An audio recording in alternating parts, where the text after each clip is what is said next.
Wow. Esa es la parte que me da cosa. Bueno.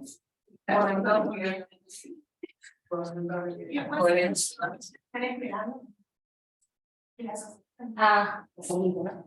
Creo que, o no sé si la gente.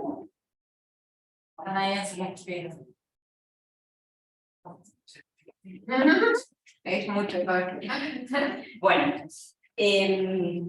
sí. Bueno, vamos a iniciar el panel, así que bueno, bienvenidos a todos, a quienes están acá, a quienes están allá también, de forma virtual, que se titula Investigación, Extensión, Políticas Públicas, Economías Sociales, Solidarias y Populares, Estado de Situación y Horizonte de Propuestas. Porque bueno, hoy vamos a tener 3 presentaciones, y la idea es que bueno, vamos a escuchar y escucharnos, y después tener como un espacio de debate, ¿sí? Así que bueno, sí, vamos a empezar con la primera presentación. ¿Quieren salimos? Vamos a preparar la presentación. Bueno, van a estar Florencia Pacífico y María Paz Laurens. Florencia Pacífico es doctora en Antropología Social por la Universidad de Buenos Aires, es becaria postdoctoral de CONICET, con sede en el Centro de Innovación de los Trabajadores, CITRA, CONICET, Universidad Metropolitana de la Educación y el Trabajo, UMED, docente de la carrera de Ciencias Antropológicas de la UBA y de la Universidad Nacional Jauretche.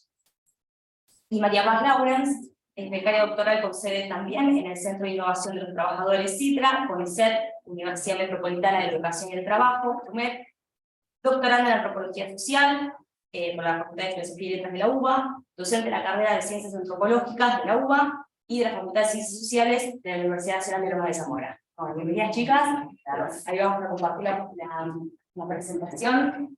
No sé si alguna capaz para... Vale, dale. Yendo, o sea, pasando. Sí, supongo. Sí, ese es. Bueno, puedo decirme. Y está. Creo que me parece que bien. Y cambio, a ver, tenemos que probar. Sí. Para funciones. Para cambiar. No, sí, para cambiar. Con las flechitas. Estas. Exacto, para pasar un día. Bravo. ¿Se ve bien ahí? Pero nosotros no lo vemos. No, sí. Ahí no. Y sería importante ver. Por eso me costó, perdón. Vamos a compartir. Esa es la derecha. Gracias. Sí, pero se ve Jenny. La paleta de agua. A ver, quiero probar. ¿Pasa? No. Pero bueno, a ver, y si pones presentación. Personas nombres.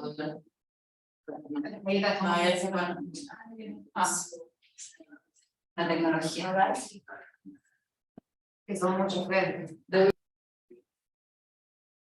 Ahí está. Y a ver.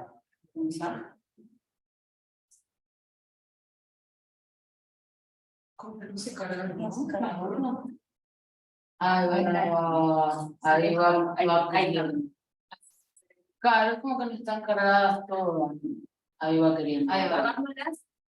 Ahí va, toco de calidad. Bueno, ahí está, perdón, No pasa nada. Ahí está. Sí, bueno, voy a empezar ya. En esta presentación, lo que buscamos poner en común eran, algunas reflexiones que venimos dando del programa de Antropología en Colabor, donde venimos realizando investigaciones colaborativas con organizaciones de trabajadores y trabajadoras de sectores populares, y decimos con y no sobre organizaciones de trabajadores y trabajadoras, porque nuestra perspectiva de etnografía colaborativa está modelada por esta experiencia de hacer investigación junto a organizaciones colectivas, y esto implica, de manera así sintética, un posicionamiento que implica una toma de distancia frente a modelos extractivistas de producción de conocimiento, como ya estaba planteado en la propuesta del panel, Y en este sentido, pensar que tanto la producción de conocimiento, la identificación de problemas sociales y posibles definiciones, bueno, no son potestad exclusiva del investigador, que en todo caso en cada momento devuelve o transfiere a la sociedad lo que recogió, y en ese sentido también repensar el lugar del trabajo de campo, que antes que pensarlo únicamente como una instancia de recolección de datos, sí pensarlo como un trabajo analítico, teniendo en cuenta que esta adolescencia tiene particularidades cuando se trabaja con organizaciones sociales. Ahí recuperamos ciertas perspectivas que vienen planteando esto de que pensar este carácter de producción de conocimiento en el trabajo de campo tiene una relevancia particular para las organizaciones sociales, porque pensar el trabajo de campo únicamente como recolección de datos implica muchas veces reducir a la categoría de datos cuestiones que son ideas, saberes, prácticas de conocimiento que vayan las investigaciones. Entonces, el enfoque colaborativo que proponemos y que recuperamos de distintos trabajos implica repensar la frontera sujeto-objeto y la idea de que el distanciamiento y el extrañamiento sean como las formas de acceder a una buena tecnología, ¿no? Entonces, en este sentido, pensamos al principio colaborativo, no como una fase dentro del diseño metodológico, sino como un principio que organiza la totalidad de la investigación, la definición de los problemas a abordar, y en este sentido, que se recorta como objetivo de una investigación, debería coincidir al menos en parte con aquello que las personas, las organizaciones con quienes hacemos estas investigaciones consideran que es necesario, productivo conocerse, ¿no? De esta manera, pensamos a esta forma colaborativa no como una metodología universal que se aplique de forma uniforme siempre de una manera, sino como producto de acuerdos, negociaciones, que se inscriben en vínculos que muchas veces solo es posible de realizar en el contexto de vínculos de larga data, ¿no? Y de acuerdo, que van cambiando estas dinámicas de acuerdo a contextos específicos. Entonces, un punto central de esta forma de pensar en la investigación colaborativa tiene que ver con estar también abierto a reorientar objetivos, reorientar acciones de los proyectos, digamos, no como un proyecto que queda, digamos, escrito y se llama en piedra, según el diálogo que establecemos con las organizaciones. Y en este punto es en el que queríamos, digamos, detenernos un poco en la presentación acá, teniendo en cuenta esta perspectiva general. Nos interesaba reflexionar acá, compartir con ustedes y conversar un poco acerca de cómo esta dinámica de co-construcción de conocimiento y reformulación de objetivos comunes puede dar lugar a la coproducción de datos y formas de conocimiento que contribuyan al diseño de políticas públicas y propuestas de legislación, particularmente orientadas a garantizar el acceso a derechos para el trabajo de la economía popular, pero pensando en esta producción conjunta de políticas no como un punto de partida, como un objetivo predefinido, sino como un punto de llegada, un horizonte que se va construyendo desde el mismo hacer. Y en ese sentido, específicamente, vamos a reconstruir dos experiencias de análisis de trabajadores de la economía popular, con las que venimos desarrollando proyectos, enmarcadas en la UTEP, la Unión de Trabajadores de la Economía Popular, que sintéticamente, probablemente ya quienes estén presentes la conozcan, pero se define como un sindicato de aquellos trabajadores que, provistos de la posibilidad de acceso al mercado laboral formal, se inventan el trabajo para sobrevivir. Y en este sentido, la UTEP lo que demanda es el reconocimiento como trabajadores de esta población, que es una población heterogénea, que realiza diversas actividades comúnmente definidas como informales, como la venta ambulante, el trabajo en la confección de manera subcontratada, el cartoneo, ¿no? Y demanda... Sí, pero... ¿Hay alguna forma que le puedas hacer en un privado? Sí. Tengo una gente online. No sabía eso. Sí, no, no teníamos que entendí así, no, perdón, nos habían dicho, pero pensamos que podía, listo, entonces siempre... Sí, no hay problema. O sea, siempre ahí, acá en la serie. Sí, perfectamente. No, entendíamos como que giraba la cámara, ¿no? Dale, gracias. Gracias. Dale. Gracias. Vuelvo a... Claro. Las actividades. Y en ese sentido, bueno, lo que demanda los TEP es el reconocimiento como trabajadores de esta población y el acceso a derechos que equiparen las condiciones de trabajo de estos trabajadores de la economía popular con aquellas condiciones de los trabajadores que se desempeñan en el ámbito formal, y buscando construir objetivos comunes en función de sectores ocupacionales, la UTEP se organiza en ramas de actividad, y nosotros el trabajo que presentamos acá tiene que ver con el trabajo en 2 de estas ramas: la rama de trabajadores y trabajadoras de los espacios públicos y la rama de liberados, liberadas y familiares de personas que pasaron por nuestras tierras del tiempo. Entonces, en primer lugar, yo voy a hablar un poco del trabajo en la rama de trabajadores y trabajadoras del espacio público. Es un espacio que nuclea vendedores ambulantes, envía y transporte público, de eventos masivos, de ferias, artistas callejeros, y cuyo trabajo colaborativo comenzó desde el equipo de Antropología en Colabora en 2016, cuando Marinés Fernández Álvarez, la directora del programa, inició vínculos con una de las dirigentes de ese espacio. Y una de las cuestiones que en principio, digamos que en primer lugar surgió como relevante, como necesidad de esta organización, tuvo que ver con la necesidad de contar con un dispositivo propio de sistematización y producción de datos sobre la dinámica de trabajo en espacios públicos, específicamente orientada, digamos, la producción de datos a contrastar, a impugnar ciertas políticas de criminalización y persecución de la que eran objetos los vendedores ambulantes, particularmente, aunque no únicamente, pero de manera más creciente y encabezada en la ciudad de Buenos Aires. Y particularmente llevamos adelante una encuesta de condiciones de vida y trabajo de estos trabajadores, que lo que buscaba es cuestionar la asociación mecánica entre trabajo en el espacio público e ilegalidad o delito, para dimensionar las condiciones de desprotección en las cuales se realiza la actividad, y también digamos, visibilizar que además de ser una actividad que da sustento diario a numerosas familias, también es una actividad que aporta a, que se entrecruza con el desarrollo de trabajos comunitarios, sociales, que aporta a construir condiciones más seguras en los espacios públicos, en espacios que de otros lugares de otra forma estarían desolados.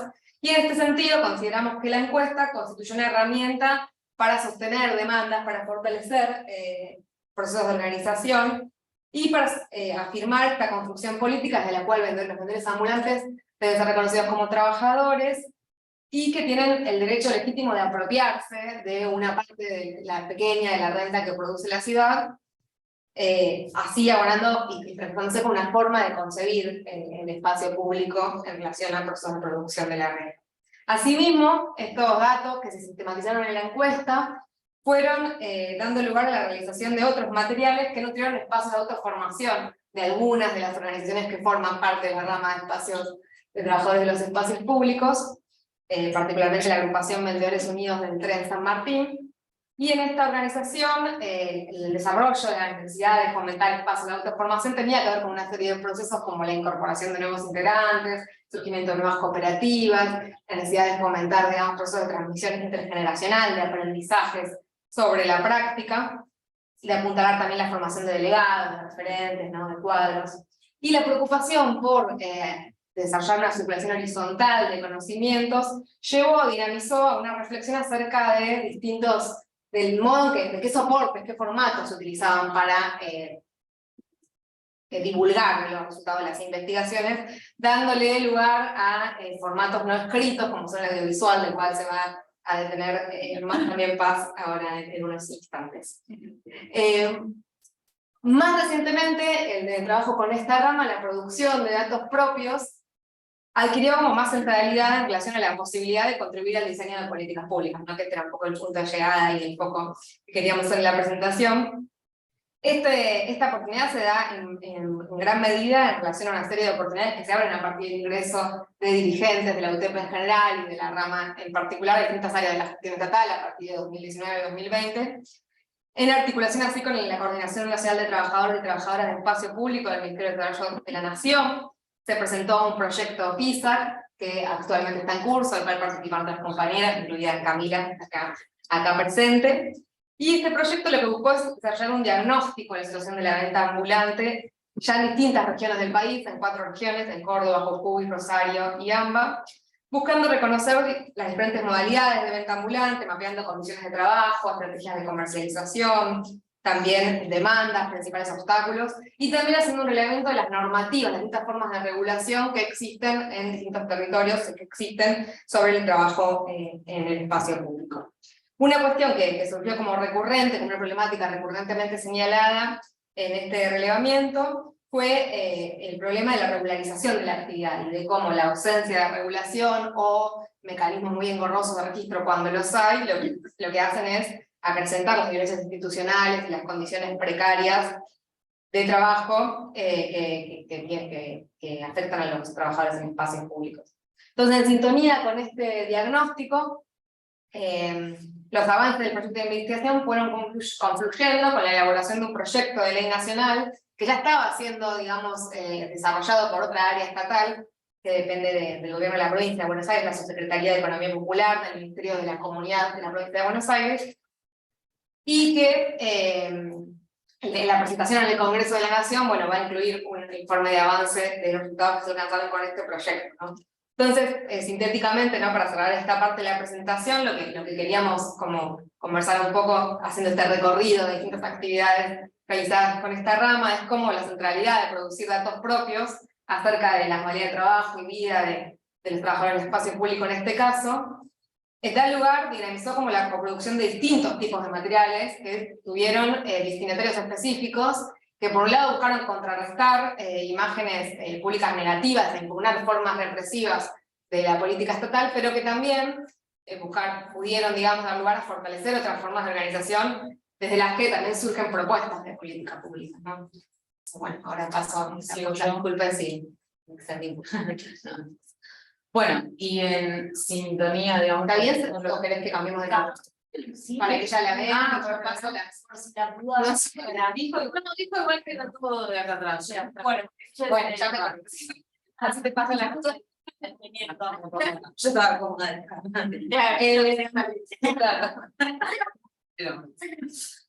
Bueno, entonces la segunda experiencia que nosotras queríamos traer y contar tiene que ver con, como decía Flor, otra rama que es la rama de liberados y liberadas y familiares de detenidos y detenidas, que forma parte del movimiento de trabajadores excluidos dentro de la UTEP. Brevemente, para caracterizarla para sus actividades y lo que hacen, es una organización que a nivel nacional nuclea distintas cooperativas y unidades productivas que están formadas por personas que pasaron por el contexto de encierro carcelario, liberados y liberadas, y sus familiares, y se dedican a distintas actividades productivas. Hay cooperativas que se dedican a la construcción, herrería, marroquinería, gastronomía, etc.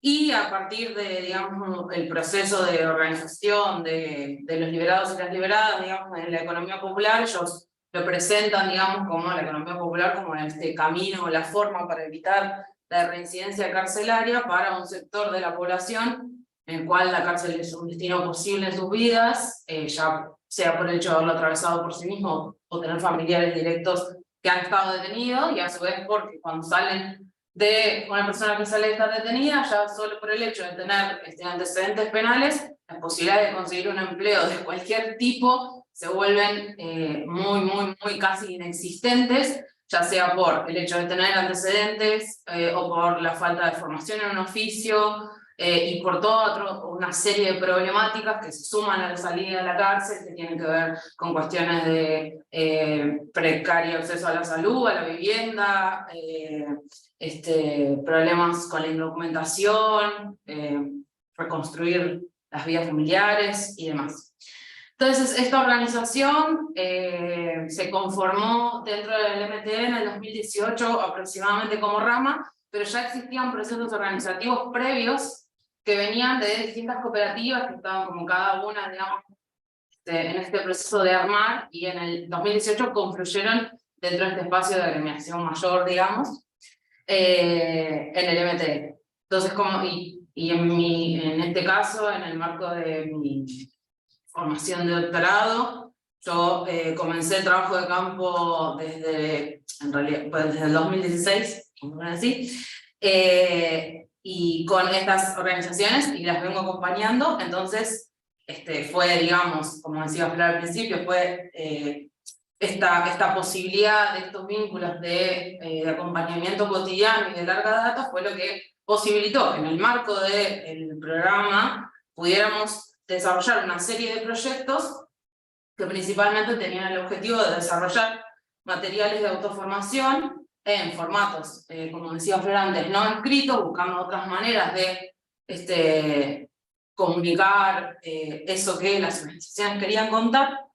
Y entonces se plantearon una serie de proyectos que fueron teniendo distintos tipos de financiamiento, algunos desde la Secretaría de Extensión de la UBA, después uno más reciente, que ya terminamos hace poco, de la UMED. ¿Cómo? Uy.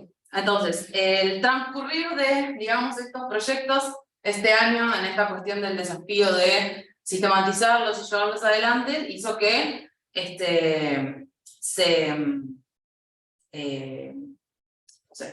coincidiera, digamos, con este año que la organización está presentando desde el principio del año un proceso para presentar una ley, que se llama Ley contra la Reincidencia, más trabajo, más seguridad, que está prevista para presentarlo a mediados de noviembre, y que tiene como fin el objetivo de reducir la reincidencia carcelaria a través del trabajo, formando polos productivos de inclusión en los territorios, que plantea una propuesta de una política de seguridad pensada desde las organizaciones, desde los liberados, como una alternativa distinta a la que históricamente, digamos, se han pensado las políticas postpenitenciarias en el país.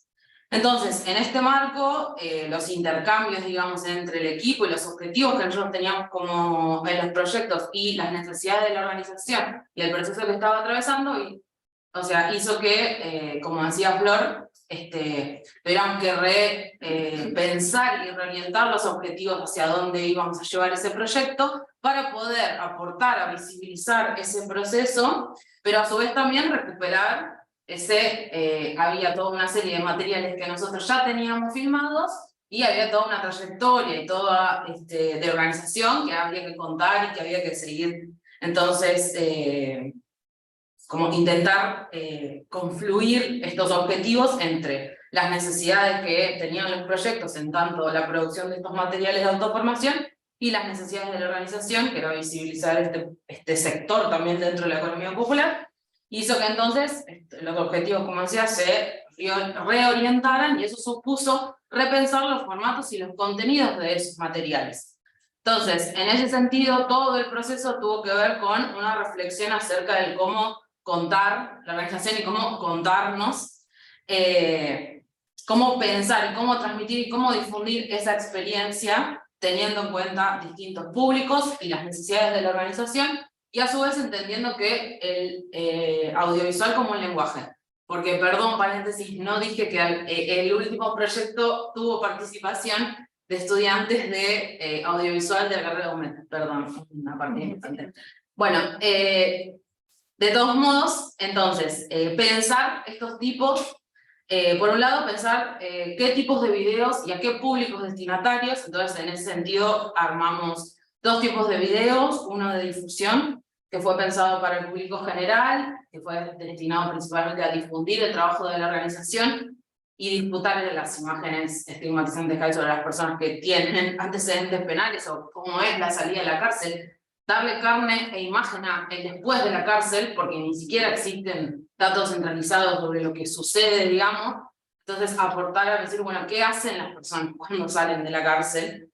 Y por otro lado, uno de mayor extensión que estaba dedicado a fortalecer procesos internos de organización destinado a la formación para sumar nuevos integrantes recientes, formar nuevas unidades productivas, y también en un proceso que la rama participa de formaciones, charlas, intervenciones en la cárcel, entonces también para contar hacia adentro de la cárcel qué es lo que hacen afuera.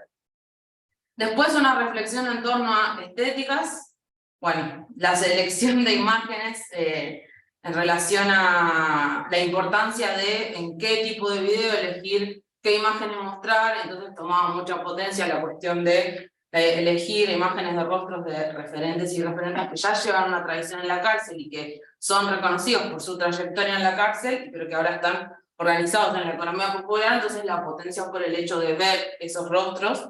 Después imágenes de trabajo y de espacios abiertos, es decir, espacios que reflejaran lugares de trabajo para mostrar eso que se hace, pero también los barrios, el territorio, el espacio abierto en oposición al encierro de la cárcel. Los colores, fue un desafío de cómo pensar, cómo generar afectividad a través de las imágenes, porque las imágenes eran muy oscuras por los lugares de trabajo, por la ropa de la organización y demás. Y después, una cuestión en términos de los contenidos, qué imágenes elegir y mostrar para construir otra noción de seguridad, para poder mostrar esta idea que tiene la organización, ¿no? De que hay otra posibilidad de construir una seguridad que no sea a través de la mano dura y el paradigma punitivista. Rescatar el valor de la temporalidad de las imágenes, porque como les decía, nosotros teníamos imágenes que se remontaban al 2017, cuando algunas de las primeras cooperativas recién estaban, y sus referentes recién estaban saliendo de la cárcel casi y armando estas unidades productivas. Entonces, rescatar el valor que tenían esas imágenes para mostrar esa trayectoria y ese proceso de formación y los inicios de la organización. Y después cómo generar también afectividad a través de las imágenes, con imágenes de encuentros, asambleas y también compañeros que ya no están, que en ese camino se perdieron. Entonces, esta producción de estos materiales nos permitió un espacio de sistematizar saberes y necesidades de la organización, tanto en función del contexto actual, que era la difusión de la ley, pero también teniendo en cuenta esta trayectoria más amplia de la organización, y sus apuestas y sus demandas y todo, pues sí, digamos, ya llevan un par de años, y a su vez también pensar como la producción de conocimiento, como decía Flor, no solo, o sea, correrse del lugar de la producción de conocimiento solo en términos de lo escrito, sino buscar otros formatos y pensar que esa producción de imágenes es producción de conocimiento y es construcción de un lenguaje y transmite un tipo de lenguaje. Entonces, para cerrar, tengo 2 minutos para cerrar. ¿Ya? Ya pasó. Si no, el cierre lo decimos después. Sí, Para dejar para el debate. El cierre lo decimos después, porque total, sí, para el cierre. Después el cierre Ahora, lo vemos después, total. Mira, y presentamos de nuestra. ¿Quieren ustedes? Yo no tengo presentación igual, ¿eh? Yo te presento.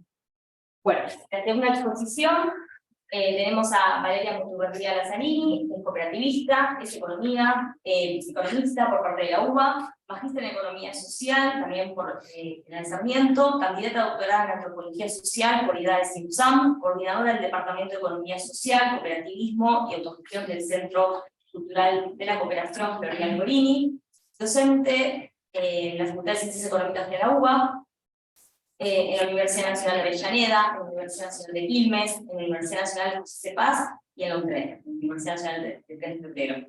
Integrante y asesora en organizaciones de la economía social y popular, integrante del espacio de género de la Red Universitaria de la Economía Social Solidaria, OES. Y va a presentar el cooperativismo como herramienta de transformación social y ampliación de derechos. Todos. Bueno, muchas gracias. Bueno, voy a intentar plantear algunas cuestiones que tienen que ver con el eje que nos está convocando. Para después, bueno, me parece que ¿no? Justamente da para, por las trayectorias y los trabajos que venimos realizando hace varios años, para que se den unos diálogos, ¿no? En qué significa, ¿no? Las compañías recién ahí fueron súper claras, construir conocimientos, ¿no? En el campo de la economía social, solidaria y popular. Sí, de qué manera, cómo pensamos usar, digamos, esos procesos, también cómo nos situamos nosotras, cuál es el compromiso que asumimos muchas compañeras y compañeros que llevamos adelante, ¿no? Acciones que tienen que ver con esa construcción de conocimiento. Y en mi caso particular, yo soy cooperativista, ¿sí? Entonces es como que no puedo a veces escindir mi elección, digamos, de vida, que es vivir y trabajar en y con el sector, con también la producción de conocimiento, ¿no? Para este campo, que es un campo que sabemos que está en construcción, que es un campo que no todo está dicho en cuanto a las definiciones y nociones de la economía social, solidaria y popular, ¿sí? Y particularmente, yo vengo del movimiento cooperativo que ya tiene más de 100 años de existencia. Es el Centro Cultural de la Cooperación, es una entidad que está dentro del Instituto Movilizador de Fondos Cooperativos, cuyas cajas de crédito tienen más de 100 años, o sea, tenemos un recorrido en la historia del cooperativismo bastante interesante y de larga data. Y en cada momento histórico, el cooperativismo tuvo, digamos, distintas cualidades y características, y también debates que acá con las compañeras que luego van a exponer, también, digamos, ponemos sobre la mesa, ¿no? El cooperativismo no es un campo uniforme como muchas y muchos piensan, es muy heterogéneo, al igual que la economía social, solidaria y popular. Quizás el cooperativismo se caracteriza de otras formas asociativas porque pasamos por procesos jurídicos que nos dan de alguna manera una matrícula para poder desarrollar, ¿no?, la cooperativa, una actividad económica y generar trabajo, pero el cooperativismo es tremendamente heterogéneo. En cuanto a tipologías, ¿sí? Hoy en Argentina hay más de 18.000 cooperativas que están vigentes, ¿sí?, del cual el 80% son cooperativas de trabajo. Esto no pasaba hace 20 años atrás, ¿sí? Y este crecimiento exponencial del cooperativismo de trabajo tiene que ver con lo que las compañeras recién hacían mención, ¿no?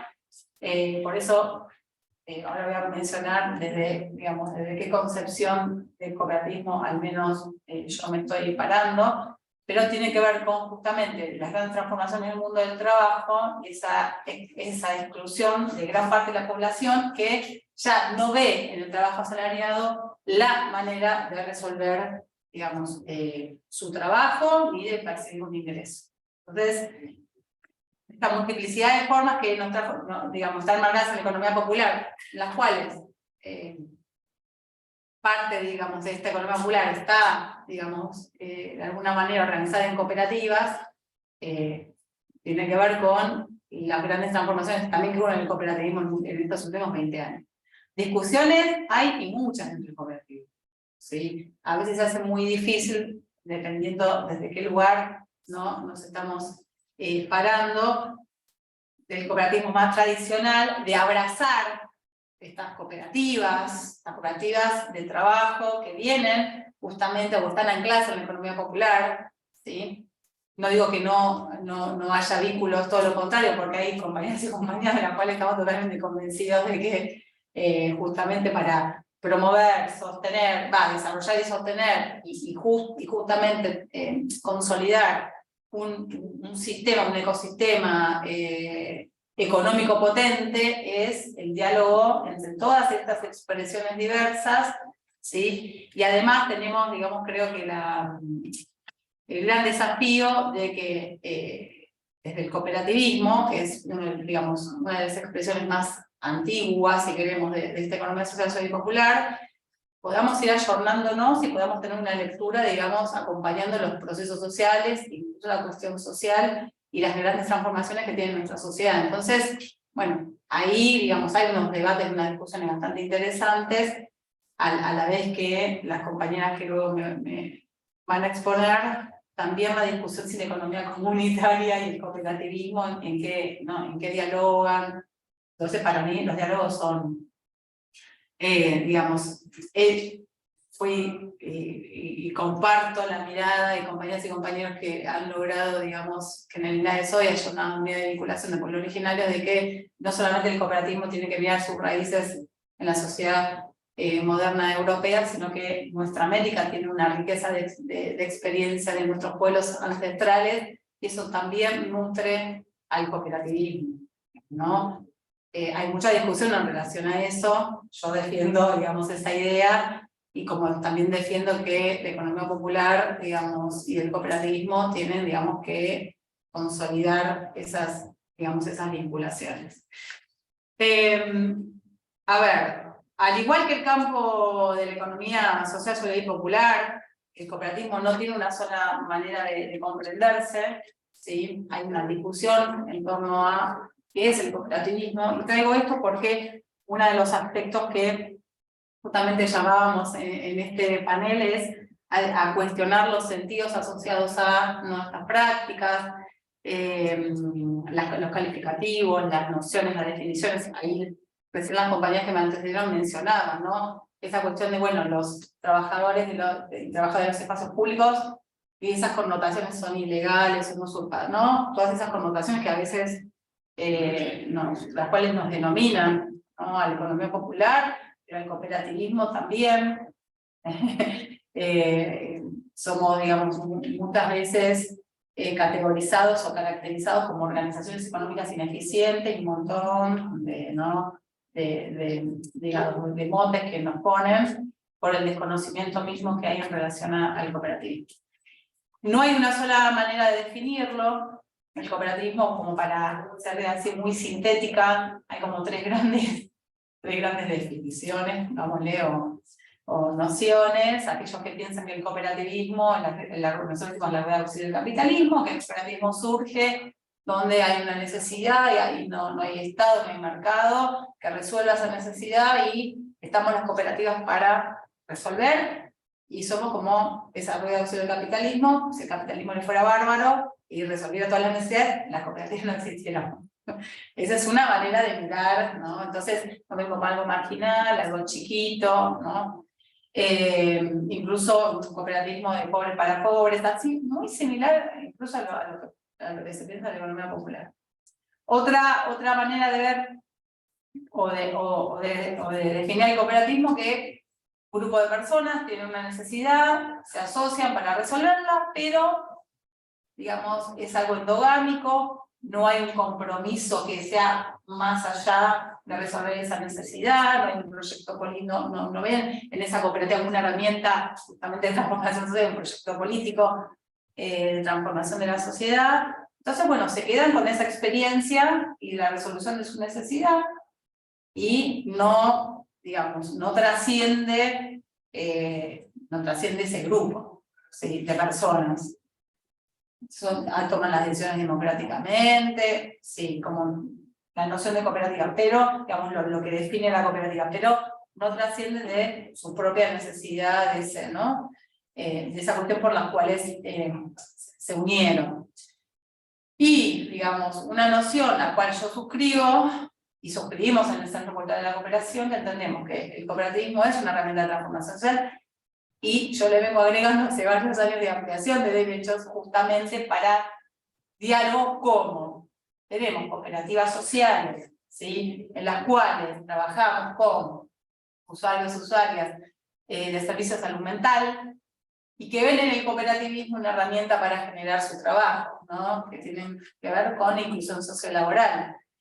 Compañeras y compañeros que están en este momento privados de su libertad, o que estuvieron privados de su libertad, y como decía la compañera, si salen al mundo del trabajo, pongámosle tradicional, no encuentran, ¿no? Manera de insertarse o de generar. Entonces, digamos, estas cuestiones sociales, ¿no? Ya sean, bueno, los usuarios de salud mental, las personas con cierta discapacidad, las personas que estuvieron privadas de su libertad, las mujeres y diversas víctimas de violencia de géneros, fueron todos, digamos, grupas que de alguna manera movieron la estantería en el cooperativismo y llamaron a que el cooperativismo justamente trabaje y que sea efectivamente una herramienta de generación de trabajo e ingresos, y le decimos ampliación de derechos justamente porque sabemos que ese trabajo, ¿sí? No solamente va a impactar en un ingreso, sino también, ¿no? Que ese ingreso pueda acceder incluso a la salud, en muchos casos a la educación, a la formación, ¿no? Que pueda acceder a una vivienda. Bueno, abre, digamos, abre todo un abanico de posibilidades que de otra manera sabemos que sería muy difícil que esos grupos y grupas puedan insertarse en una sociedad capitalista tan perversa como la cual vivimos, ¿no? Entonces, suscribimos en el momento del cual yo soy parte, que justamente el cooperativismo es una herramienta de transformación social, es un proyecto político, ¿sí? En el cual trabajamos ¿no? En distintos niveles, a nivel micro de nuestras organizaciones. En esto de la construcción de conocimientos del cooperativismo, yo soy economista de base, ¿no? Yo soy economista, estoy en la UBA. Bueno, en los 6 años de carrera no vi un solo contenido que me brindaran sobre el cooperativismo. O sea, yo quería ser cooperativista, quería ser parte de una cooperativa, quería trabajar en una cooperativa, pero no te enseñan a gestionar, a administrar, ¿no? Entonces, también desde el cooperativismo tenemos como esto que planteamos en el eje, ¿no? Bueno, los procesos de coproducción, de coconstrucción, digamos, de herramientas que tienen que ver con la gestión, con la administración, con llevar adelante una organización económica, porque también consideramos desde la perspectiva cooperativista, de la cual yo digamos, soy parte, que las cooperativas tenemos un doble rol. Somos organizaciones económicas, ¿no? Entonces, administración, gestión, ¿no? Cuestiones financieras, hay que manejarlas y aprenderlas, pero no de cualquier manera, a gestionar democráticamente, a que la toma de decisiones es colectiva, a que la propiedad es colectiva de los medios de producción, ¿sí? A que una persona tiene un voto, independientemente de la situación, del nivel de ingreso que tenga, todos valemos exactamente lo mismo dentro de la cooperativa, ¿sí? Aportamos el mismo capital, o sea, el mismo capital, tenemos las mismas obligaciones y los mismos derechos. Entonces, es gestionar económicamente con todas, digamos, esas cualidades y características que tienen las cooperativas. Y también lo consideramos como un proyecto político.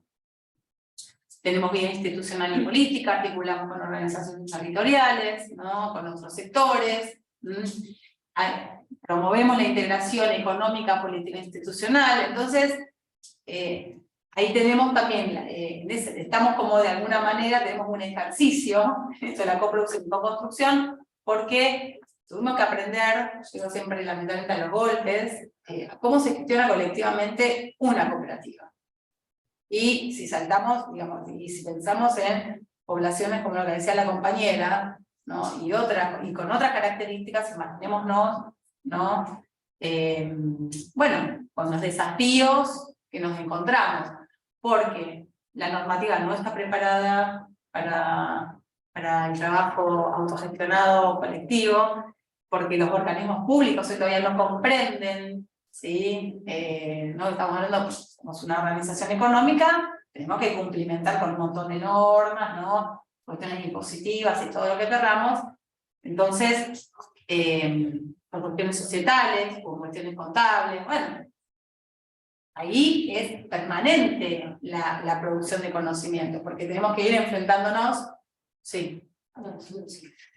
tenemos que ir enfrentándonos también a tener que explicar, tener que, digamos, sentarnos en las distintas instancias gubernamentales, constitucionales y funcionarias a explicar qué es una cooperativa y cómo funciona, y que no todas las leyes, digamos, de alguna manera responden a nuestras necesidades. Tenemos puntualmente digamos, una ausencia muy grande a la hora de tener que gestionar una cooperativa de trabajo, porque no tenemos ley específica de cooperativas de trabajo, porque no tenemos un sistema específico de seguridad social que comprenda lo que es el trabajador y la trabajadora autogestionada, ¿sí? Entonces, somos trabajadores autogestionados dentro de una cooperativa de trabajo, pero somos monotributistas, y entonces ahí tenemos también una distorsión, ¿no? digamos, de lo que es la figura de trabajador y trabajadora autogestionada. Por ende, ahí, bueno, atrevo a decir, sí, hace ya más de 10 años, 15 ya van a ser, que venimos con distintos movimientos sociales, federaciones, confederaciones, cooperativas de trabajo, con compañeros y compañeras como son las compas de antropología y colabor. Digamos, hemos tenido también mucho de articulación en esto de que también los grupos de investigación no se quedan tampoco endogámicamente produciendo conocimiento, porque necesitamos de nutrirnos, digamos, que como de otros grupos. promoviendo este reconocimiento, como decía la compañera, de trabajador autogestionado, en este caso en el espacio público, pero en general comprender que ¿no? hay estas formas asociativas de trabajo requieren de normativas específicas y de políticas públicas específicas que atiendan a estas necesidades. Entonces ahí de vuelta el sentido común, ahí de vuelta, ¿no? De alguna manera zarandear y dar batalla en qué entienden por cooperativismo, qué entienden por trabajador. Y después las compañías también nos van a traer la complejidad que comprenden por pueblos originarios y por la forma que tienen de organizar su economía. Y después, digamos, otra de las cosas que la dejo y ya la dejo para que conversemos, así le doy el paso a las compas, cómo a través de esta ser parte, de pertenecer, de elegir una forma de producir conocimiento, ¿no? Y desde las universidades, del campo académico y militante, promovemos y damos a conocer y difundimos estas prácticas asociativas que ponen a la persona en el centro, justamente que abogamos por el respeto, por la igualdad, por la no violencia, ¿no? Por la reproducción ampliada de la vida. Bueno, cómo promovemos estas formas de vida y de producción a través de los trabajos que hacemos y cómo difundimos. Acá la compañía trajo algo sumamente interesante que también creo que es uno de los mayores desafíos que tenemos en el sector, en el campo de la economía social y popular, es hacemos mucho pero comunicamos poco. ¿Y qué manera tenemos de comunicar?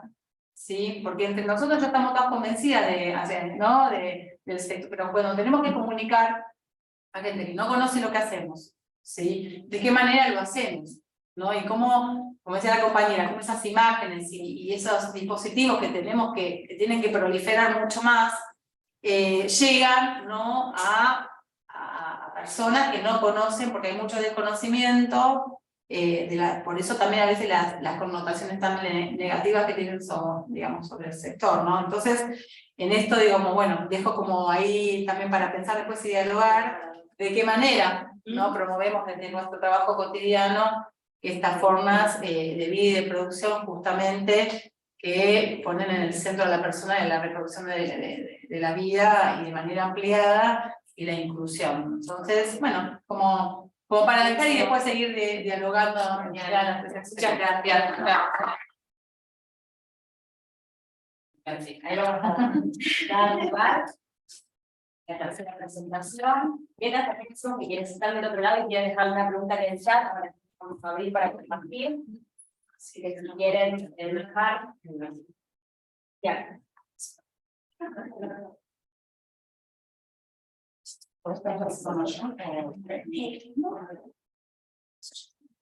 Sí, después.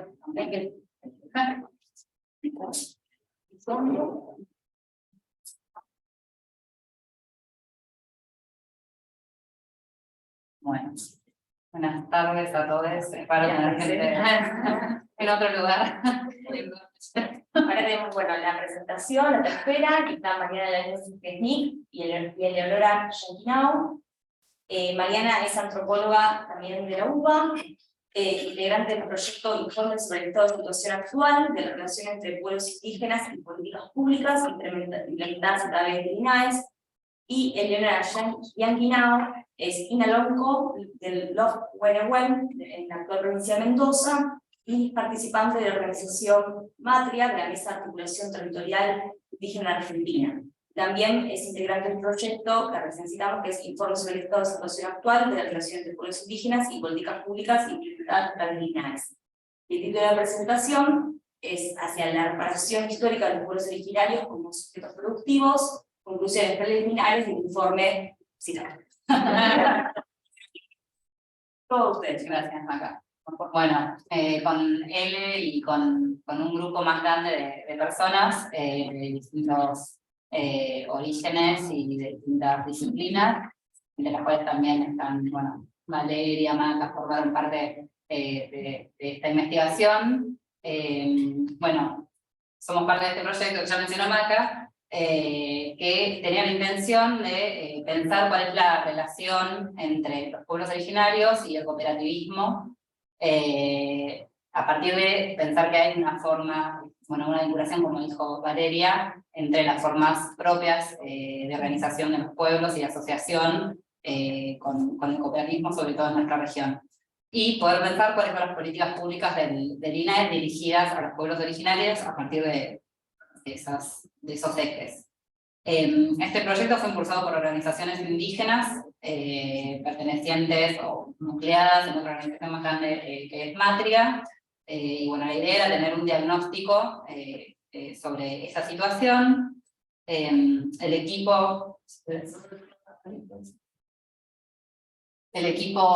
como les decía antes, es intercultural, interdisciplinario, trabajamos mucho de forma virtual, porque bueno, muchos compañeros y compañeras están en el norte, en el NEA, en el sur, distribuidos a lo largo del país, así que bueno, implicó un debate, un poco lo que venían diciendo ustedes sobre esta forma de trabajo colaborativo, bueno, en relación a la metodología, algunas resistencias también en relación a lo que es la antropología y la metodología de la antropología, y bueno, un debate que era difícil también hacerlo virtualmente. Y bueno, fue todo un tema, pero bueno, llegamos como a la conclusión de que teníamos que usar herramientas como el mapeo, entrevistas y análisis de bibliografía y fuentes secundarias para poder como avanzar en esta investigación. Sí, es importante destacar, digamos, que vivimos en un país en donde hay 40 pueblos originarios, en donde hay un montón de lenguas, en donde hay 40 cosmovisiones, en donde es complejo juntarse virtualmente a hablar estos temas. Hay una diversidad importante, la mayoría de los que participan son autoridades o referentes de sus comunidades. Entonces también esto es importante saberlo porque, así como decíamos de cómo comunicamos, hay una cuestión de que no se conoce la diversidad de pueblos originarios que existimos en Argentina hoy, donde hay un ninguneo, digamos, también hay un racismo estructural que tiene que ver también con lo mismo que contaban recién, respecto a la gente que trabaja por fuera de este sistema, que, bueno, nos atraviesa, digamos, a todas estas realidades que estamos compartiendo, pero sí saber esto, que bueno, esta diversidad es muy rica, hay mucho territorio, vivimos en el octavo país más grande del mundo, entonces tenemos 40 pueblos diferentes y diferentes formas de entender, digamos, esto. Entonces, hay mucha resistencia a los antropólogos por la historia academicista que hay sobre los pueblos, que es precisamente lo que ustedes están tratando de desconstruir dentro de las universidades, en donde construimos con el otro y no desde esa perspectiva más eurocéntrica, le digo, no digamos por encima del otro. Entonces me parece bastante interesante, digamos, que desde ese lugar esto nace desde las comunidades, no es una investigación que llega de lo académico bajo, sino que esto es algo que se quiere realizar para poder entendernos mejor y ver qué podemos avanzar, digamos, también porque hay una identificación muy fuerte con el sistema cooperativa dentro de lo que es la economía. Entonces, yo creo que por ahí... Sí, y un poco lo que decían también las chicas, bueno, esto de pensar con cuáles son los objetivos de estos grupos con los que laburamos, bueno, poder directamente, o sea, el objetivo está planteado por las organizaciones y eso está bueno. Bueno, y si querés pasar a la otra. Bueno, ¿por qué el INAES?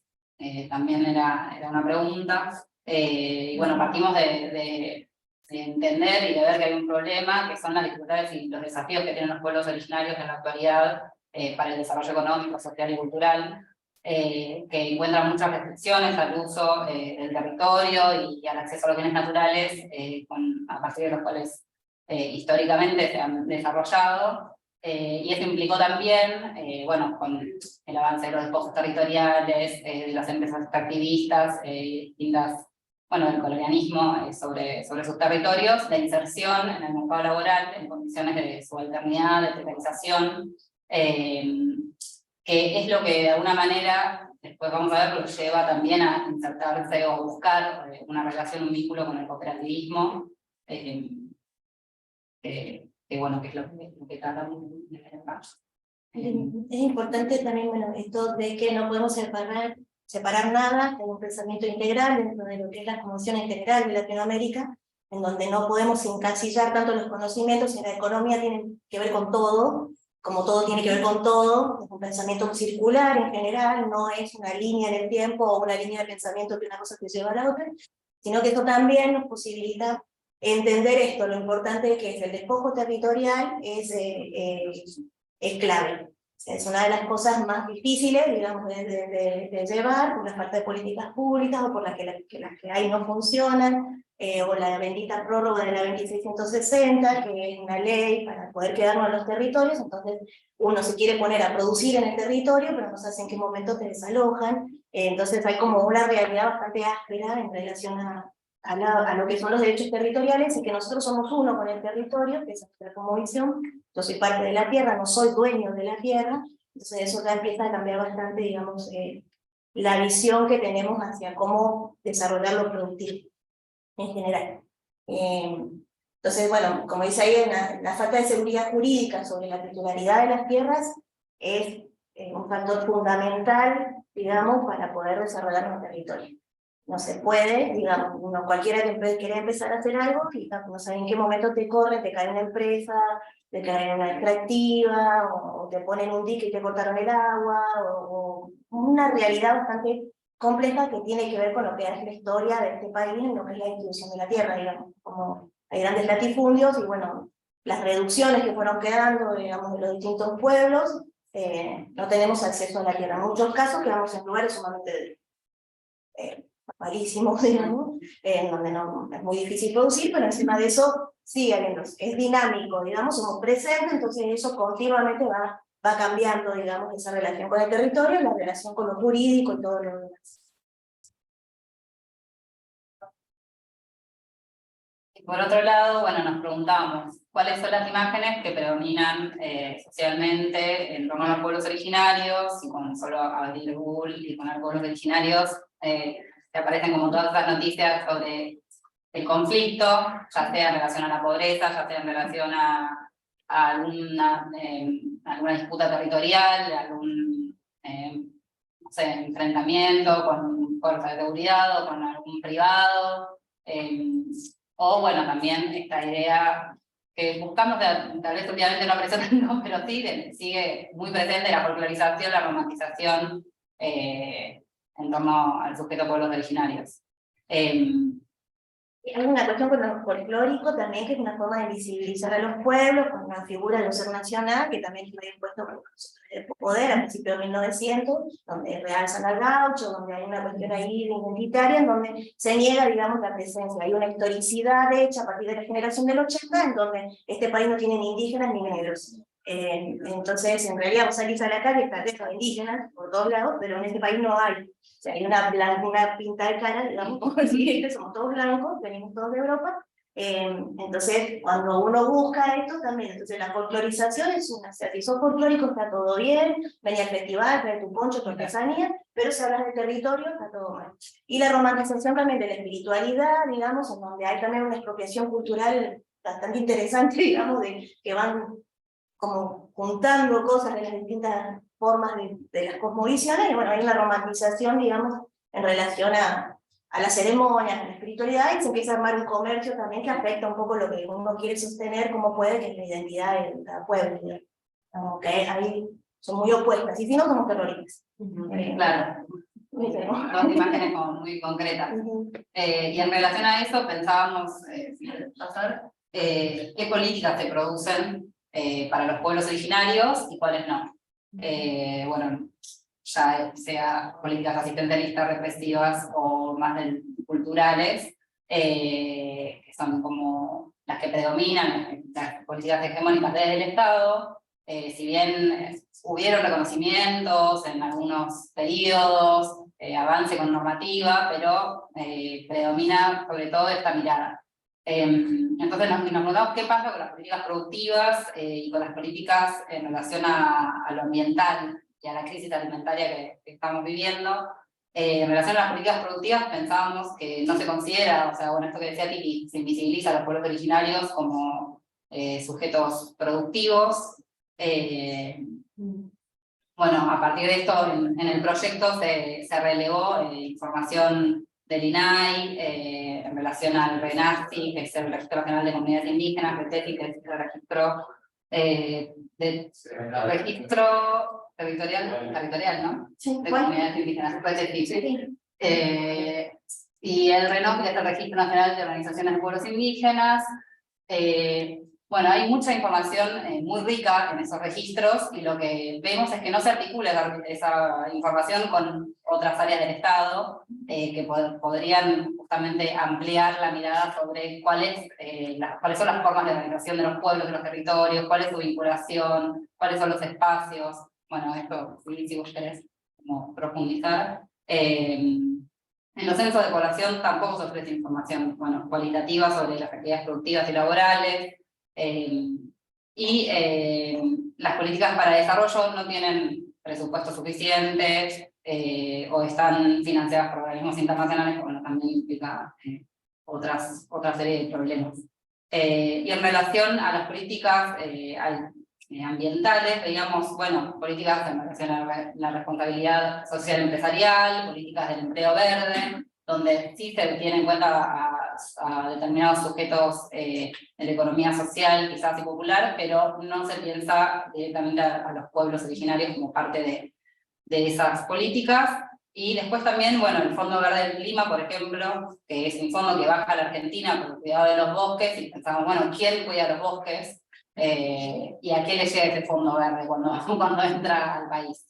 Entonces, bueno, a partir de esto pensamos qué otras representaciones son posibles, y cuál es el valor, representaciones positivas, ¿no? Y cuál es el valor agregado de las formas de producción y de vida y de organización de los pueblos originarios.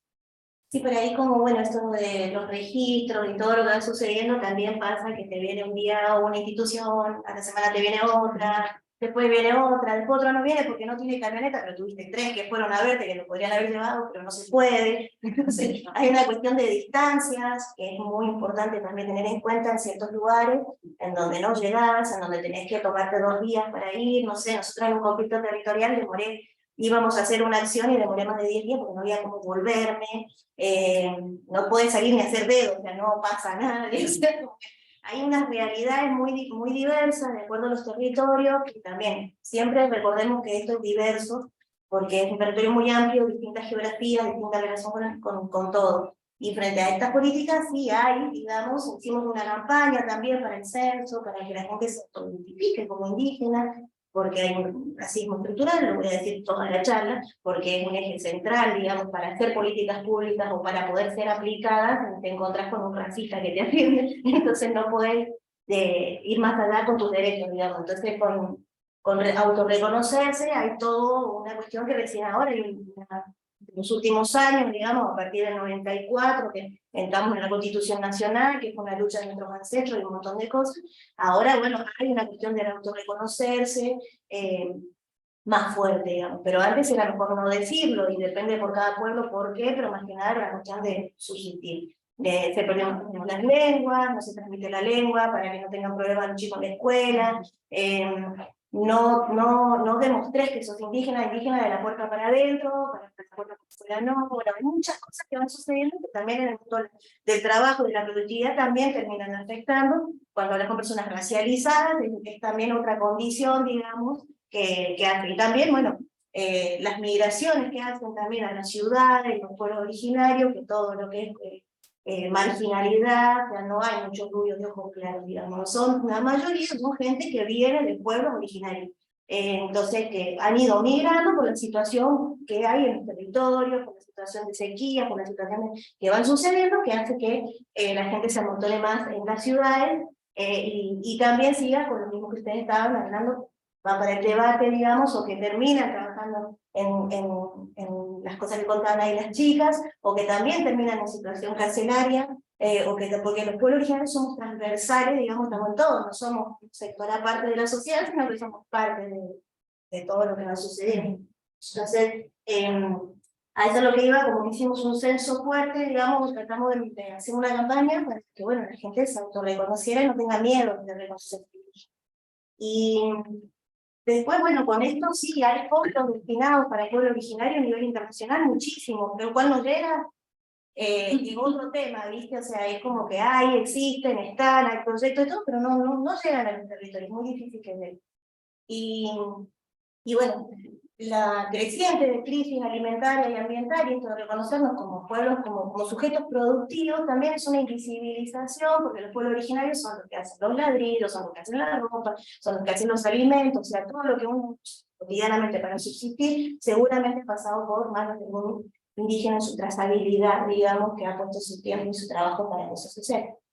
Está bien. Bueno, para poder visibilizar o contrarrestar, igual que, como decían ustedes, ¿no?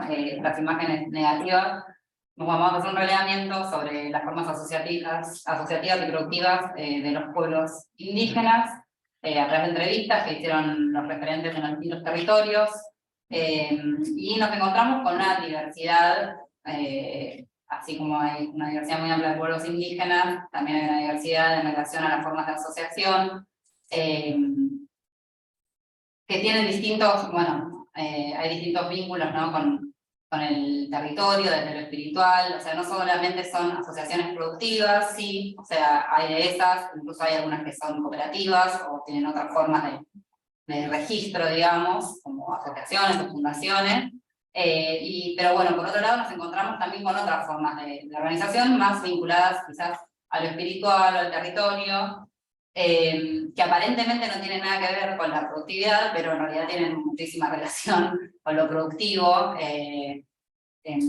y que bueno, tienen que ver, por ejemplo, bueno, acá estamos hablando de Niemti, que es un término que es del pueblo guaraní y que refiere a, bueno, a la producción. Acá, por ejemplo, tenemos esta mirada productiva, pero en el relato aparece el vínculo relacional y dialógico y espiritual con el territorio, como así también los vínculos sociales que se establecen en esos encuentros que se producen.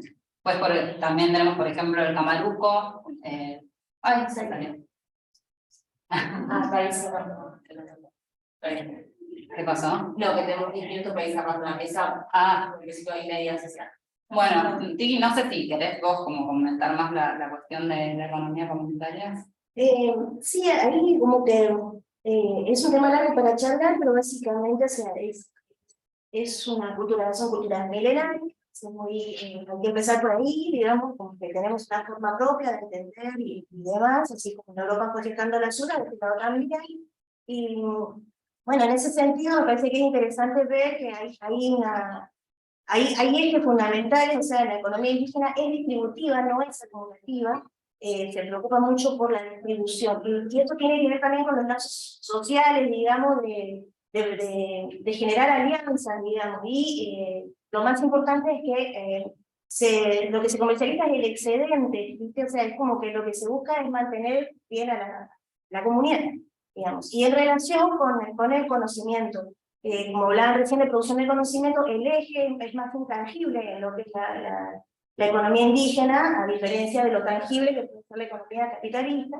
Para nosotros lo intangible, el conocimiento, es lo que tiene más valor, porque eso es un conocimiento que ha pasado año tras año, tras generaciones, en donde nosotros podemos llegar a vincularnos con el territorio para que no nos falte nada, digamos, en el sentido de sobrevivir. Pero también respetando su territorio, respetando la naturaleza, respetando todo el entorno, y buscando una relación armónica, digamos, con el territorio, que eso es principal, digamos. También es una economía que tiene la dualidad muy marcada, donde la presencia de la mujer es muy importante, no está centrada en el varón solamente el que sale, las tareas, hay muchas cosas que son diferentes, digamos, en el tema como ahora se entiende género, es diferente, digamos, también las relaciones que hay en relación a lo productivo y demás. Y se busca, bueno, esto, el bienestar de la comunidad sobre todo, porque nos entendemos que somos un cuerpo, somos un territorio y tenemos que ser seres saludables, no solamente seres productivos, digamos. O sea, por eso te habla el tema del buen vivir y como una forma política de entender, digamos, un nuevo paradigma. Que me parece que eso es lo interesante, ya que estamos en un congreso latinoamericano, donde estamos viendo el concepto y conceptos latinoamericanos, frente a un panorama bastante oscuro que se viene con muchas cosas que estamos viendo que están sucediendo, parece que es interesante empezar a plantearse un cambio de paradigma, sobre todo en lo económico, y que tanto la economía social como las cooperativas y la forma de entender la economía indígena están dando otras formas de entender las relaciones sociales que para poder sostener una economía donde podamos subsistir en una cultura basada en la vida y no en la muerte, en el sálvese quien pueda, y en lo individualista que nos va a tirar para atrás, digamos, no podemos, digamos, seguir pensando solo en uno. Vamos a pasar ahí. Tenemos un poquito de tiempo, pero vamos a hacer preguntas y bueno, seguimos para compartirlo, a ver si. Esperen que. Si se repetir. A ver, para compartir el. Yo soy malísima, perdón. Perfecto. Dice, bueno, Norma Palm, dice, pienso que cualquier proceso de reparación que bien debe ser dado en nuestra América Latina ha de partir de reconocer el genocidio de la diversidad de los pueblos originarios, muchos de los cuales desaparecieron para siempre. Comentarios que tenemos acá. Continúa, dice, lo que implicaría hasta el reconocimiento de sus territorios y desdibujaría las actuales fronteras, lo que implica la gran traba política, caso Brasil con la explotación de garipeiros, avalada por el Estado, como el de Bolsonaro, o la lucha ¿sí? de los pueblos mapuches, donde la explotación minera atenta con su integridad, también lo comenta Norma. Saludos, dice, bueno, excelente ponencia, el tema muy interesante, felicitaciones a los expositores, muchas gracias.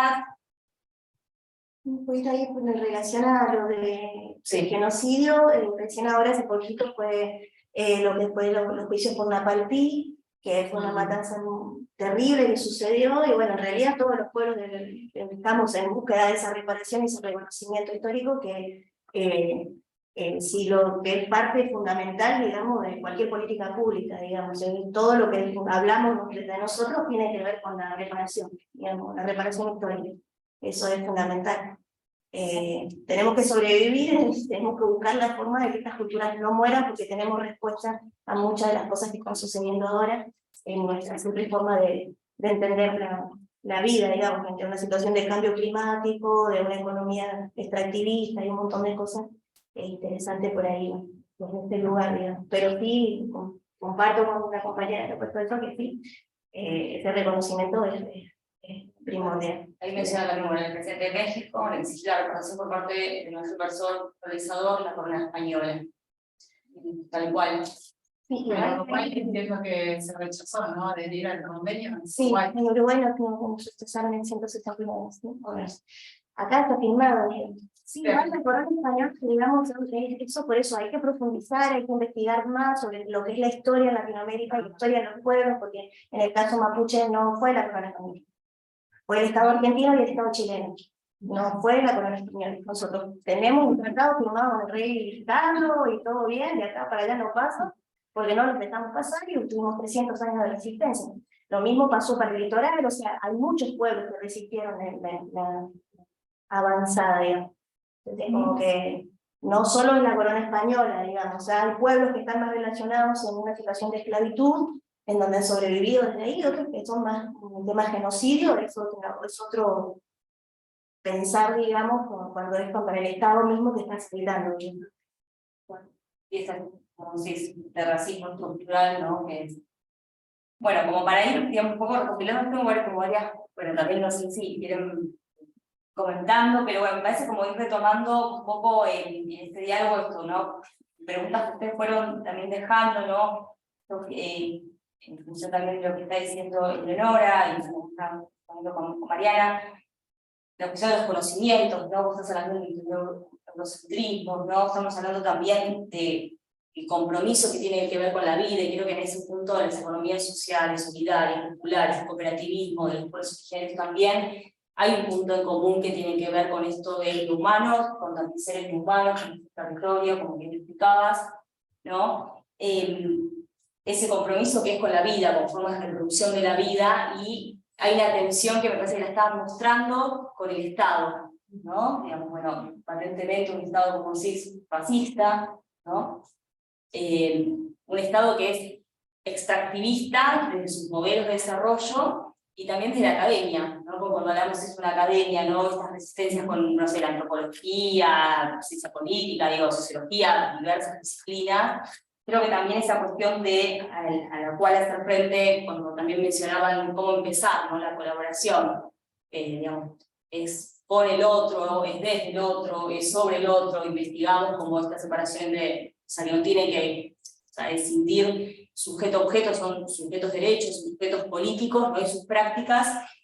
Digo, me parece que, como para ir unificando también, y dejar ahí abierto para ustedes a ver qué les parece también esto, bueno, en cuanto a los conocimientos que vinculan, por un lado, a la academia, ¿no? También a los diferentes, ya sea también del Estado, donde trabaja el Estado, también vinculación, ¿no? Con el centro cultural, digamos, también que estén en la universidad y en estos trabajos que están realizando también, que mencionaban, que genera un proyecto de ley, por ejemplo, o acompañan cuando se está generando proyectos de ley, digo, cómo el Estado, por un lado, tiene, digamos, estas lógicas, que muchas veces justamente reduccionistas, ¿no? De acercamientos también, y cómo por otro lado se pueden generar y revitalizar, me parece que es ahí también, creatividades, como ustedes están mencionando, acompañando, ya sea del lugar en el que estemos.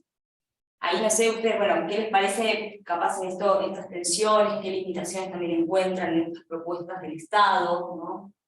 Digamos, el tema de los registros, se mencionaba también, ¿no? Que se construyen sobre una construcción, bueno, una redundancia social, ¿no? Bueno, son o ineficaces, ¿no? O son informales, ¿no? No son ignorantes, son brutos, ¿no? Que creo que también permea bastante esas miradas estigmatizadoras. Eso como que fue un poco lo que aglutinó a todas las presentaciones. Sí, vamos para allá. Yo me vine. No, pero no. También todo lo que quieran decir. Aquí dos cuestiones que me parece que son importantes. Una de ellas es el tema de la validación de los saberes. En esto de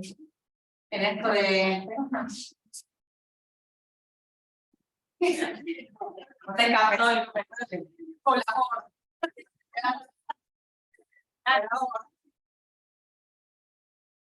no, también que la validación de saberes, ¿no? A ver, la construcción de saberes se validan, la construcción de conocimientos en el sistema capitalista es compartir estancos, es un saber específicamente que se valida, y pasa en los pueblos originarios, pasa en la economía popular, pasa en el cooperativismo, que esto no, yo decía, no te forman para gestionar una cooperativa. Entonces hay un montón de saberes que se generan en la propia gestión. Hay un montón de saberes que traen los compañeros y compañeras de los pueblos originarios, ¿no? De conocimiento de la naturaleza, de sus formas de organización, que la academia y la sociedad no validan, porque no son, no, digamos, me parece que no son saberes que se construyen como el pensamiento, digamos, bueno, en este caso eurocéntrico, occidental, capitalista, sino que los saberes se construyen de otra manera, colectivamente, ¿no? Y todas esas cuestiones. Entonces me parece que ahí también hay que, yo creo que mucho de mi compartir con las compañeras de Colabore es justamente esta cuestión de la validación de saberes, ¿no? De los sectores populares, cómo organizan, ¿no? Claro. Visual, ¿no? Sí, y el trabajo de validar saberes, ¿no? Cómo se organizan, tanto económica como políticamente. Entonces, me parece que eso también es un tema que tenemos que discutir bastante. Y en el tema de los registros que vos decías, en el cooperativismo puntualmente, y bueno, pasa en la economía social, solidaria y popular, teníamos una ausencia impresionante del sistema de información vinculada. Entonces no sabemos, yo les tiro me puedo tirar un par de... Pero no es ingenuo. No es ingenuo. No es ingenuo, porque ahí te saca la herramienta para hacer política pública, ¿no? Capacidad de, digamos, de negociación y un montón de cosas, por decir, vas a disputar política pública, normativa, lo que bueno, ¿y cuántos son? Y somos 18.000, pero después vamos a lo finito. tenemos estimaciones, somos un 10% de la economía social y popular, un 10% del Producto Bruto Interno, pero es una estimación, y cuántos trabajadores y trabajadoras, y solamente, digamos, en la economía del cooperativismo, está más o menos hay una estimación de que somos 550.000 trabajadores y trabajadoras cooperativistas, pero en realidad todos somos una estimación, ¿no? Por otro lado, discutir y eso también sí está haciendo un trabajo muy interesante. ¿Cómo medimos esta actividad económica que no todo justamente pasa por el mercado ni por transacciones con dinero? ¿Cómo medimos la riqueza de la economía comunitaria? Si lo quiero medir de manera capitalista es imposible, porque muchas de nuestras prácticas económicas justamente no media el mercado y no media el dinero. Entonces ahí entramos también en estas tensiones de Cuidado del trabajo no pago, dice el feminismo. claro, bueno, El cuidado de la gente también es trabajo no pago. claro. Claro, o sea, cosas que no sé que en esto, o sea, por ejemplo, ¿cómo medimos un desmonte en pérdidas económicas? Vamos a hablarlo del sistema capitalista. ¿Cómo medimos un desmonte? Que eso lo hablábamos con Gabriel. ¿Cómo hacemos para medir? El tema es el tiempo en que te demoró en crecer ese árbol. No va a volver a crecer. Y lo que Entonces, se perdió. hay una relación de tiempo y espacio en donde no se visibiliza, digamos. Es una cuestión profunda, filosófica o lo que quieran, pero que a la vez en la economía cotidiana no podés medir, digamos, y sí en esta relación sí empieza a suceder en las comunidades, digamos, la pérdida de identidad, que es la lucha de no querer perder. Porque el concepto del tiempo también tiene que ver con lo económico, porque no vas a plantar tomate en invierno, o no sé, no te va a salir el tomate en invierno, no vas a cosechar. O sea, hay un montón de conocimientos que tienen que ver con la vida real, porque la vida real no es ir a comprar un supermercado, y los niños piensan que la leche se encarga del supermercado. Entonces, la vida real, para poder sobrevivir, hay conocimientos en donde se vienen perdiendo. Entonces, ¿cómo recuperamos eso cuando tenemos un 90%, 95% de la población que vive en la ciudad y un 5% que te produce alimentos? Y el 5% mucho es campesino indígena, en donde están, en los territorios, tratando de que no los desalojen o alquilando tierras para poder producir alimentos para los que están en la ciudad.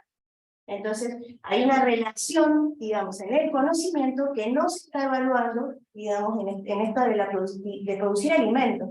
Ya no hablamos de producir o del consumo mismo, digamos, cuando hablamos de consumo, es algo complejo también a ver, porque este sistema extractivista, o sea, yo siempre lo digo, o sea, hablan de pueblo originario y las artesanías. No, las artesanías hoy es una recuperación de oficio que hay que hacer, porque no podemos seguir usando plástico.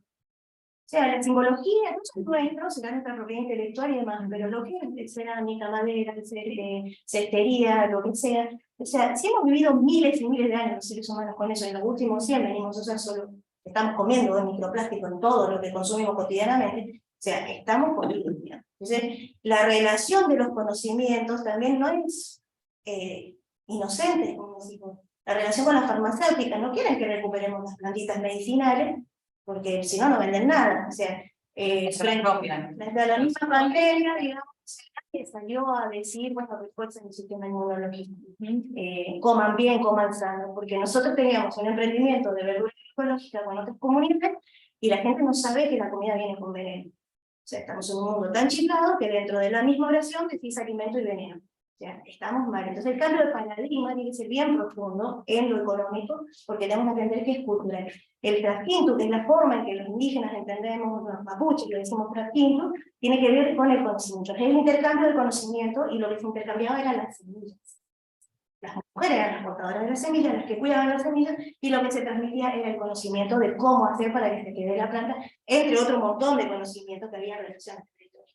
Entonces, la producción de conocimiento es algo que siempre se ha hecho, que está mucho también en las mujeres, en cualquier pueblo, sosteniendo, y cuando es la relación con lo material, lo intangible queda invisibilizado en este sistema, digamos, que en realidad lo que sostiene es lo intangible, digamos.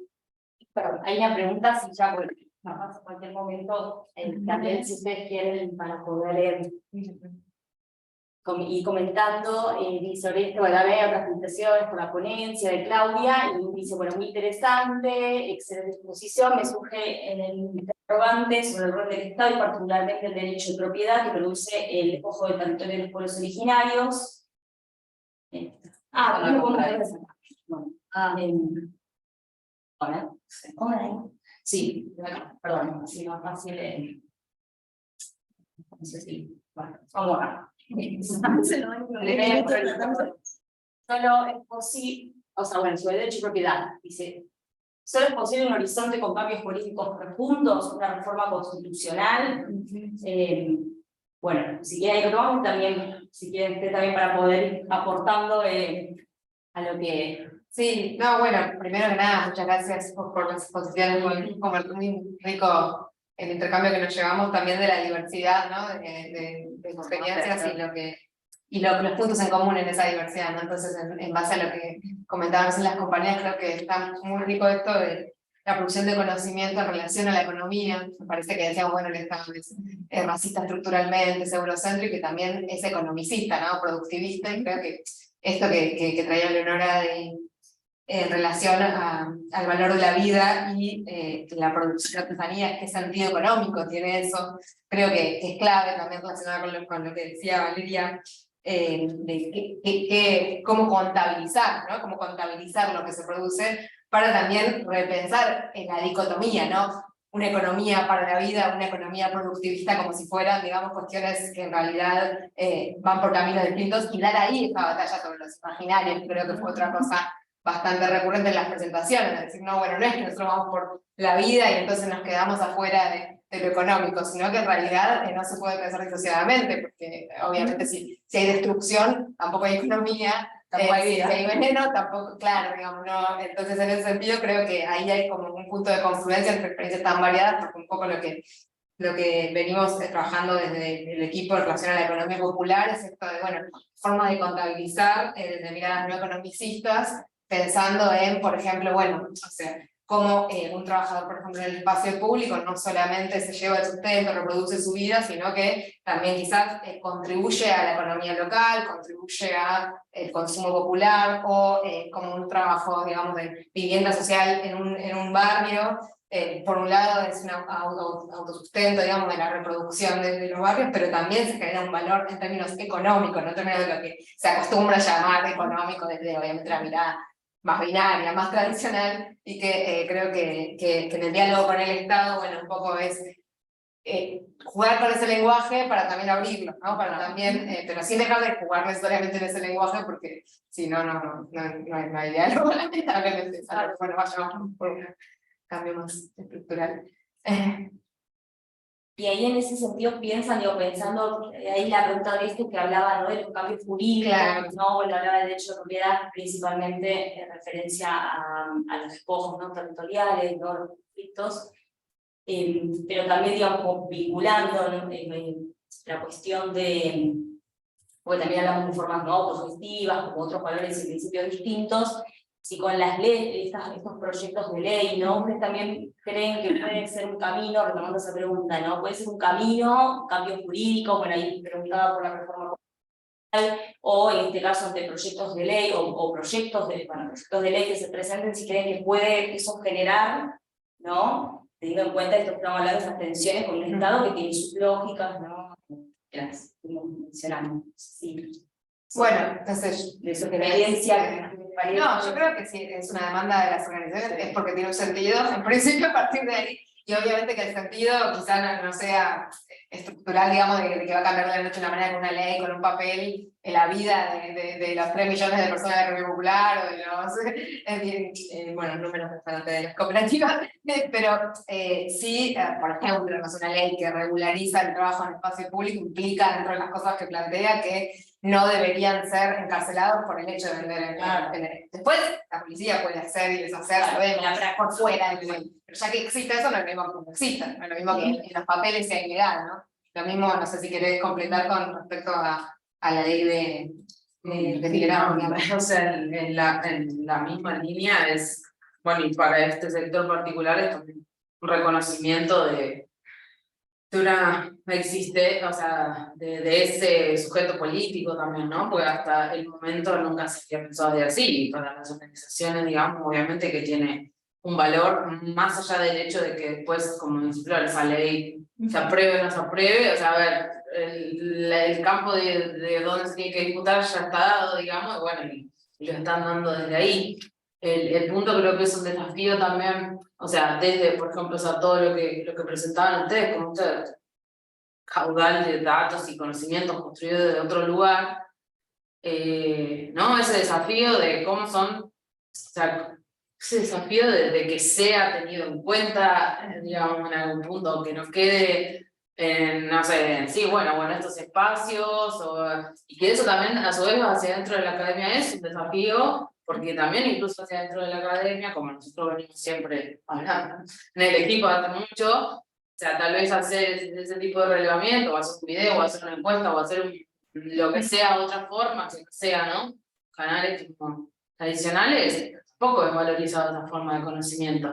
Y entonces digo, bueno, todo esto que se produce, o sea, ¿cómo hace? Es un desafío también, no solo con los que tenemos enfrente, o sea, sino también hacia adentro y para todos lados, porque no es fácil. Y una cosa que me quedaba de lo que íbamos a cerrar, de que la posibilidad de hacer estas cuestiones es porque hay un trabajo atrás, que como ustedes también contaban, es de un montón de personas, un montón de colectivos, de un montón de tiempo y de un montón de trabajo, decían ustedes también, es cotidiano y es invisibilizado y no se ve esto de, tal vez para ponerse de acuerdo en que tenían que pensar la categoría de territorio de tal manera y entonces había que pensar tal cosa, eso atrás lleva un montón y eso ya es, entonces, el proceso de producción de conocimiento que queda totalmente invisibilizado, entonces también a su vez como validar estas otras formas y de todo lo que ustedes produjeron, bueno, o sea, es como yo lo veo y bueno,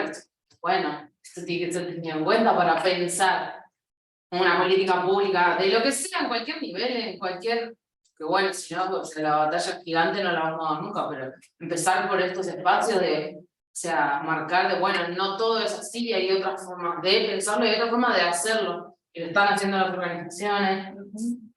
Yo ahí aporto una cosita dentro de las políticas públicas. Nosotros como movimiento cooperativo, que no lo dije antes porque me olvidé, que nos conseguimos como sujetas y sujetos políticos, digo, ¿no? O sea, desde ese lugar tenemos una plataforma de políticas públicas, un programa político, pero desde ya más de, o sea, primero que siempre disputamos política, porque las cajas de crédito volaron en los 70 por justamente el gobierno militar, que prohibió, después de varios embates a la caja de crédito, prohibió taxativamente con la ley de entidades financieras que haya cajas de crédito, pero las prohibió. La caja de crédito en Argentina llegó a ser el 10% del sistema financiero. Las cajas de crédito territoriales, o sea, y bueno, el complementar, listo, y ahí se formaron permitieron con mucha lucha del movimiento que se conformaran los bancos cooperativos. Pero siempre tuvimos una impronta también de incidir en la normativa, incidir en políticas públicas, de ir con propuestas, y tenemos una plataforma ya de hace muchísimos años de política pública, porque es esto, ¿no? En este sistema es una de las maneras de disputa y de lucha que tenemos que dar. Es el lenguaje. Claro, porque no parece. La economía popular está totalmente invisibilizada hasta que salió la ley de emergencia social, el Registro Nacional de Trabajo y Trabajo de la Economía Popular, pero la economía popular, ¿cuánta historia tiene en Argentina? Entonces, a veces, bueno, la economía social como política pública en el año 2003 fue listo, un programa que se llama Desarrollo Local y Economía Social, puso la economía social en escena y no son prácticas nuevas. Entonces, yo creo que en este mundo es una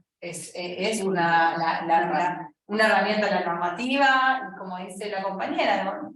Si las organizaciones de las bases están disputando normativa y política pública, es por ahí, porque eso es poder popular. Bueno, ahí ya nos están viendo. Ahí cierra y ya ahí cerramos porque si nos hemos pasado una hora y también están mis compañeras que saben también. Importante el tema de generar políticas públicas, es muy necesario, es una herramienta fundamental, o sea que exista la unidad de vinculación para nosotros es importante porque tiene parte en donde vos podés ingresar con tu identidad, hacer una cooperativa desde donde vos lo querés hacer, con tu identidad. Entonces, esta normativa que permite que nosotros nos organicemos con nuestra propia forma, que respeta, que va en contra de esa discriminación, donde el Estado por ahí no comprende la falta de diálogos interculturales permanentes que hay. Nosotros tenemos que estar permanentemente dando esos diálogos interculturales para poder generar esas políticas públicas, que hay varias, que hay que después ir a batallarlas, porque con que queden escritos no pasa nada. O sea, si no salís después a reclamarlas, tampoco van a suceder. Para que vayan los recursos que se necesitan, porque hay muchas cosas que se necesitan hacer, y tiene que ser con ciertos recursos, y estas son las políticas públicas necesarias. Y esto es lo que hace también en que tanto las personas de todos los ámbitos que estamos hablando levanten su autoestima a decir tengo derecho a, porque acá lo dice, porque me lo contaron, porque me lo dijeron, y eso es necesario para construir un poder popular, como dice para poder tener una vida digna y un buen vivir. Bueno, con estas palabras. Que están del otro lado, que se han escuchado, que bueno, han felicitado a todas las exposiciones realmente enriquecedoras, para mucho más para hablar, pero bueno, por el tema también de tiempo. Pero bueno, queda como estos espacios sean parte, ¿no? Pero hablamos de tanto de la investigación, como también, digamos, y a la par, o juntos, ¿no? Colabor con también estos, todos, que son espacios políticos, la academia también es un espacio político, así que muy agradecida, bueno, y a todos también. Gracias por estar y también a quien nos ha acompañado, que se hizo el aguante. Gracias por todos. Muchas gracias. Sí, bueno, agradecemos. Bueno, vamos.